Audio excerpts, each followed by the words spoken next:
we now get into the big part of the conversation here, and that's looking at the matchups that Michigan will present Alabama in the Citrus Bowl.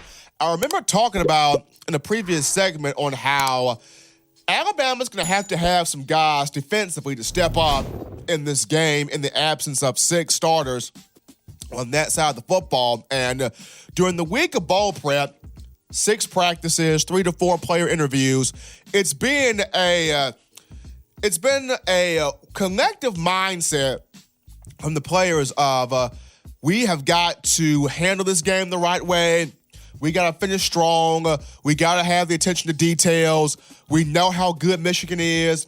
They got talent on both sides of the football, but we have got to come in locked in on the right mindset. And when you look at Michigan for just a moment here, Michigan is going to enter this game under Jim Harbaugh with this idea in mind.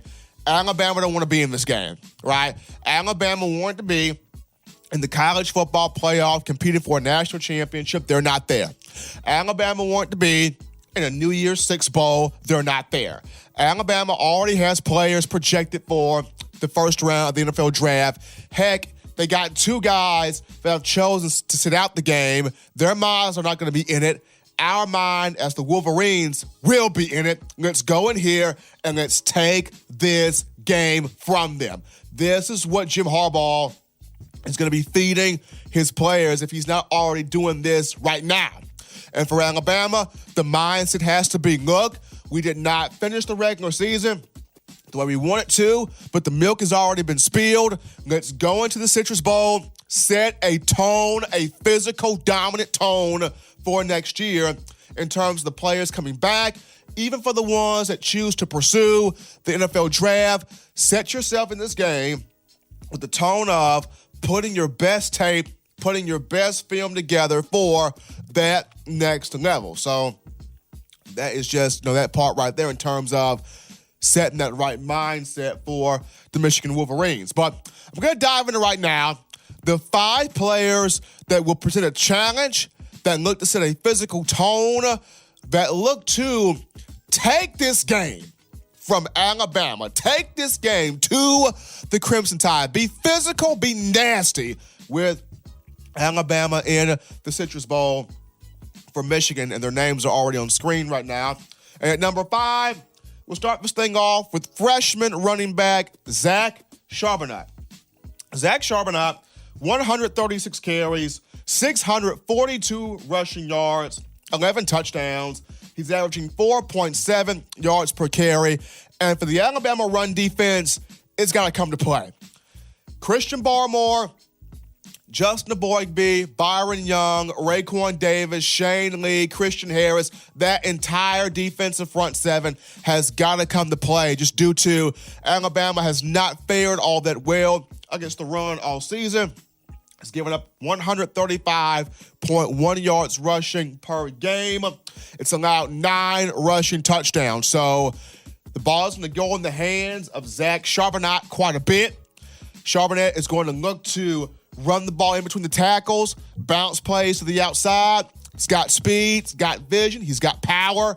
Crimson Tide, hit the hole, wrap up, read the play, dissect the play, attack the ball carrier, not fall for the juke moves, get to the perimeter, just make tackles in space against the run. Zack Charbonneau, number 5, a guy that looks to take it to the Alabama defensive front. They got to be ready for it. Moving this thing down from 5 to 4, Michigan's got a very good core of receivers. Of course, Patrick Surtain II mentioned this in player interviews. It's got Ronnie Brown. It's got Donovan Peoples-Jones. It's got Tariq Black. It's even got a pretty good tight end and Sean McKeon. But everything starts with Nikko Collins, the junior and wide receiver. 6'4", 222 pounds out of Birmingham, Alabama. Nikko Collins, very physical guy, rangy guy, big body target, can go up, snatch 50-50 balls out of the air. Pretty good route runner also.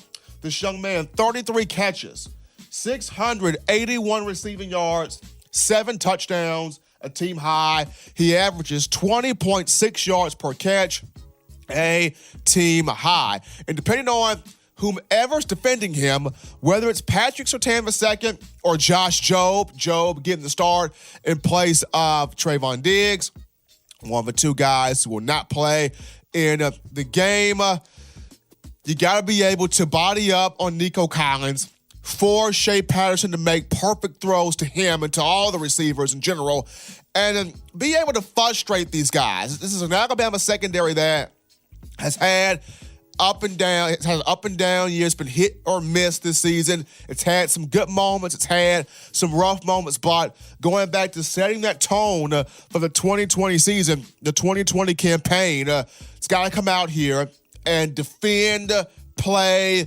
frustrate Nikko Collins and the rest of that group. He is the number 4 guy. Going on down to number 3 here, you're flipping this over to the defensive side of the football. And defensively, Michigan's got a good front. I know Raekwon Davis talked about Michigan's offensive line being big, being physical, being a senior-laden group. But this defensive front right here, when you look at Kwity Paye, Josh Ouse, Aiden Hutchinson, Jordan Glasgow, these guys are good. Tackles for loss, sacks, quarterback hurries. These guys make negative plays. These guys affect the backfield. These guys create havoc, but they're all led by the senior and inside linebacker, Khaleke Hudson. Khaleke Hudson, 96 tackles, leads the team. 3 tackles for loss, 1.5 sacks, 3 quarterback hurries, 3 pass breakups, 2 forced fumbles. Fills the stat sheet out beautifully. Khaleke Hudson going to try to anchor these guys in, getting pressure to Mac Jones, stuffing the run game of Najee Harris, frustrating the group of wide receivers. Michigan is going to look to bring the nasty to Alabama with its defensive front.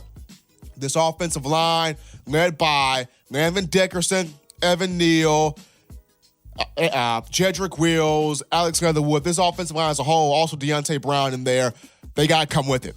They have got to come with it against this Michigan front. But Khaleke Hudson, number 3. And number 2, I've got Lavert Hill. People talk about Dax Hill, the freshman. Lavert Hill, the senior defensive back, no slouch. Nothing to sneeze at. 3 interceptions, team high. 9 pass breakups, team high. He will be lurking in the secondary, trying to create mistakes, trying to create turnovers, trying to force a few picks, trying to put Michigan's offense in a short field. So, Lavert Hill, number 2, which rounds us out. At number 1, you've got the quarterback, Shea Patterson. Alabama has faced him before. When he was the quarterback at Ole Miss in 2017, the 66-3 beatdown at Bryant-Denny.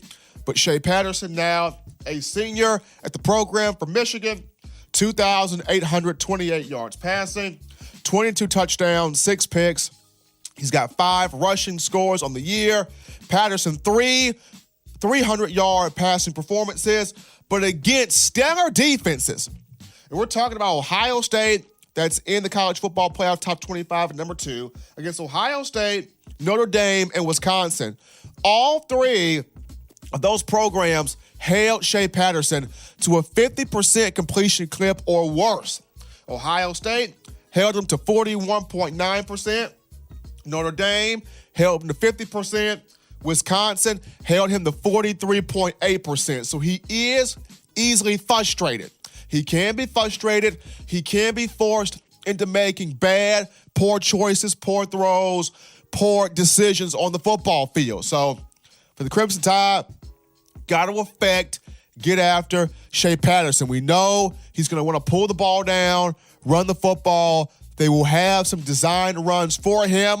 Be smart, read your gap, flow to the football, make the right play, make the right tackle. Just do your job when you look at Crimson Tide defending Shea Patterson. So running back for these names, one more time here. Number 5, you got running back Zack Charbonneau. Number 4, Nikko Collins, the wide receiver. Number 3, Khaleke Hudson, the linebacker. Number 2, Lavert Hill at defense back. And number 1, Shea Patterson at quarterback. The guys that look to challenge, frustrate, bring the nasty to the Crimson Tide. Folks, that's going to do it here for this edition of In My Own Words, the podcast. Yours truly, Stephen M. Smith, hottest show in the streets. As always, you download the Touchdown Alabama Magazine app. Get that today for your iPhone if you're rocking Team Apple. Google Play Store if you just so happen to have the Android phone. Podcast options listed at the bottom of the screen. You also subscribe to TD, AlabamaMag.com for all the latest, and Touchdown Alabama Magazine on YouTube. The site, once again, over 7,000 subscribers strong. Thanks to you, the fans. For all of us here at TDA, I'm your man, Stephen M. Smith. Until next time, folks, you've been listening to In My Own Words.